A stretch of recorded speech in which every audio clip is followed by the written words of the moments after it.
Agora, esse é um ponto, gente, que a gente tem que discutir pelo seguinte. É porque pra mim dava pra jogar ele e Hendrick, Eu queria entendeu? até saber a opinião do Matheus. Queria até saber a opinião do Matheus e do Enzo, porque eles estão acompanhando mais de perto a seleção. Aí eu vou deixar a minha opinião aqui para fiquem à vontade para discordar.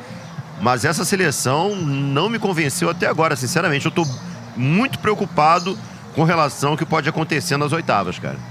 Muito mesmo. Tem 16 avos primeiro. É verdade, ele tem 16 avos, pois é. É uma pedreira que veio do grupo da Holanda. Como é que tá o clima aí nos Estados Unidos com relação à seleção brasileira?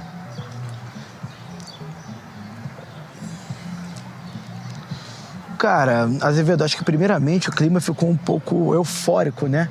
Um 3-0 diante do Haiti no primeiro tempo, que você fala assim, porra, enfim desencantamos. O camisa 9 metendo 2 gols, enfim. O clima, logicamente, acaba ficando mais leve, mas eu sinto a seleção brasileira ainda muito inconstante. Eu acho que, diante de um adversário de um nível técnico maior, é muito... Como é que eu vou dizer?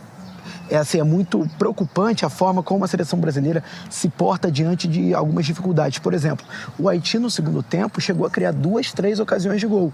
E de repente, e aí se a gente for levar em consideração o contexto geral, o Brasil abre 2-0 contra o Haiti. O terceiro gol acontece nos acréscimos.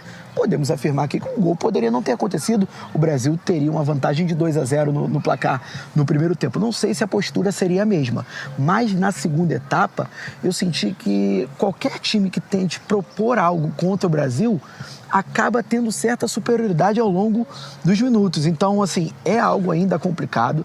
Eu acho que nesse caso do jogo especificamente contra o Haiti serviu para solidificar ainda mais, por exemplo, as laterais. Eu acho que o Danilo fez um bom jogo, passando titular na medida absoluto, certa. Né? O Douglas Santos, para mim, é o principal acerto do Ancelotti nessa Copa. Jogou bem contra o Haiti. Já tinha jogado bem contra Marrocos, então, assim, a gente tem que dar um mérito ao Ancelotti pelo acerto na lateral esquerda, que era uma incógnita muito grande em função do ano que o Alexandre vinha fazendo e também a forma como o Douglas Santos está escondido na Rússia. Então, assim, a gente tem 2 jogadores do Zenit, mas um é muito experimentado no futebol brasileiro, né? Que é o Luiz Henrique. A gente já conhece. No caso do Douglas Santos, ele, embora tenha feito carreira no Atlético Mineiro, não joga no Brasil há muito tempo, então a gente tinha essa dúvida, foi algo importante. E a outra questão é a camisa 9. O Matheus Cunha realmente gera muito mais jogo que o Igor Thiago. Agora, vou até passar para o Enzo numa perspectiva de que eu não entendo exatamente o que está acontecendo em relação à camisa 9 no que diz respeito ao substituto imediato.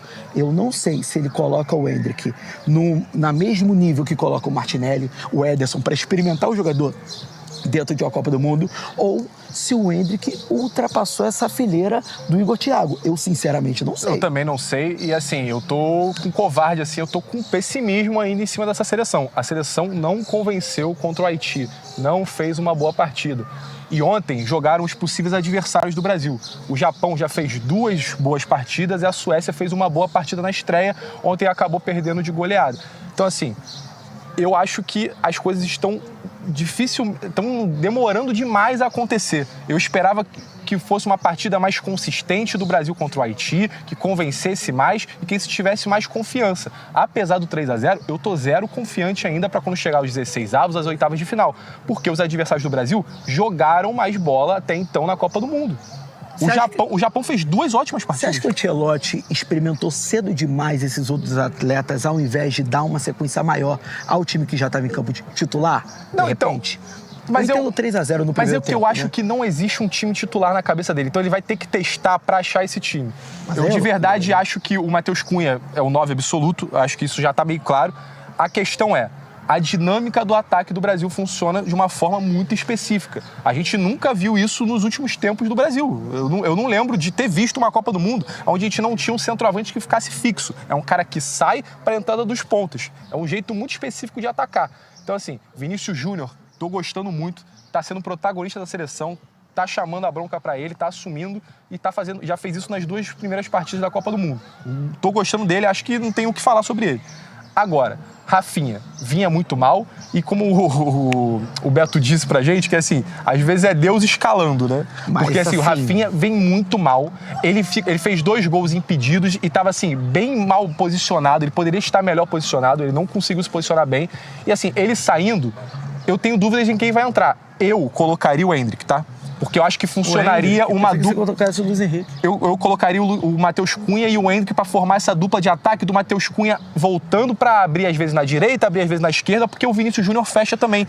Eu acho que essa dinâmica do ataque funcionaria no Brasil, porque o Endrick para mim é mais finalizador de jogadas. Por exemplo, 2 vezes já a gente teve jogadas no pé do Rafinha e o Rafinha na hora de finalizar se posicionou mal.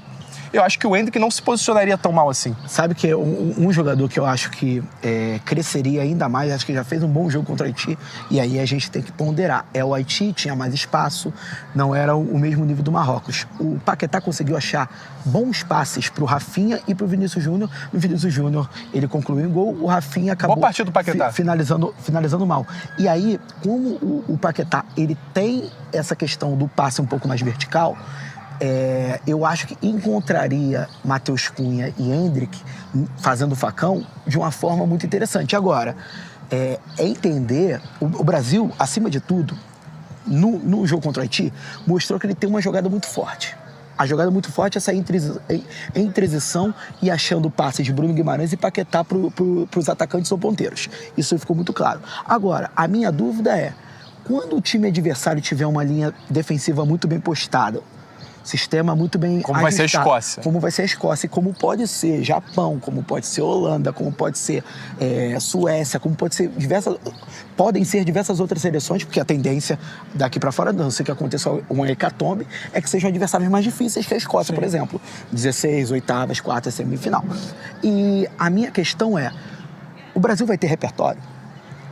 Na hora que precisar balançar o jogo, na hora que precisar... Porque assim... O Brasil tem muita dificuldade de ter a bola no pé. Contra Marrocos, o Vini Júnior teve que parir um gol. Sim. E assim, claramente, muito mais na intuição do que na organização, né? Na Escócia, ela não vai dar campo aberto ao Brasil, vai jogar entrincheirada, vai jogar com as 2 linhas muito próximas de meio de campo e a da zaga. E assim, buscando contra-ataque com McTominay, Maguinho, Robertson pelo lado esquerdo. Então, assim, é um jeito muito específico de jogar que a seleção brasileira não demonstra qualidade para conseguir furar esse tipo de defesa. O Ancelotti não consegue propor jogo. Então, assim, eu tô bem pessimista para essa próxima partida. Tomara que o Brasil se encontre de alguma forma e o Ancelotti ache a melhor escalação.